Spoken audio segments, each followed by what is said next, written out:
বন্ধুরা, ভেটকির পাতুরি তৈরি হবে। ম্যারিনেট করে রাখা রয়েছে সমস্ত। এখানে রয়েছে কাজু বাদাম, পোস্ত আর সর্ষে, আর কলা পাতাগুলোকে এরকমভাবে একটু সেঁকে নিতে হবে যাতে কলা পাতাগুলো ফেটে না যায়।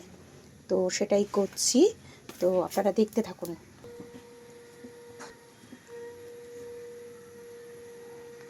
এই দেখুন বন্ধুরা, আমি কিন্তু অলরেডি শুরু করেই দিয়েছি।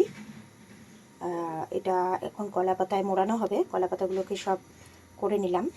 আর এই রকম সুতো নিতে হবে, সুতো দিয়ে এটাকে পেঁচাতে হবে। ম্যারিনেট করার সমস্ত রয়েছে, এখানে কলা পাতাও রয়েছে। আমি করতে থাকি, আপনারা দেখুন। সামান্য সরষের তেল দিতে হবে। আর যেহেতু আমার লঙ্কাগুলো একটু বড় বড় ছিল, সেই কারণে কিন্তু আমি হাফ করে দিয়েছি। আপনারা ঝাল বেশি খেলে আপনারা পুরোটাই দিতে পারেন। এরকমভাবে তারপরে ভাপে বসিয়ে দেবো। এইটা জল রয়েছে ভেতরে, আর এটা উপর দিয়ে ভাপ হচ্ছে। এই দেখুন বন্ধুরা, আমি কিন্তু সব দিয়ে দিয়েছি। এবার এটা ভাপে হয়ে যাবে। আপনারা করতেই পারেন, এটা তাওয়াতেও করা যায়, সামান্য তেল দিয়ে ছেঁকে ছেঁকেও করা যায়। সেটা আরেকটা প্রসেস, অন্য একদিন দেখাবো। তবে আজকে এরকম হচ্ছে আর কি। এটা ভাপে হচ্ছে। ভেটকি মাছের পাতুরি, যে জল, তার ভাপটা উঠবে। আর আমি একটা থাল দিয়ে ঢেকেও দেব।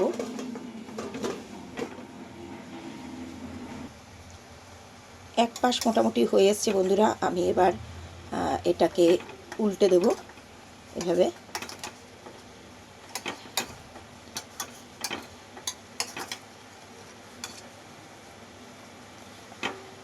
দেখতেই পাচ্ছেন, একটু 10-15 মিনিট সময় লাগবে আরও এটা, কারণ পুরোটাই কাঁচা অবস্থায় এটা রান্না হয়।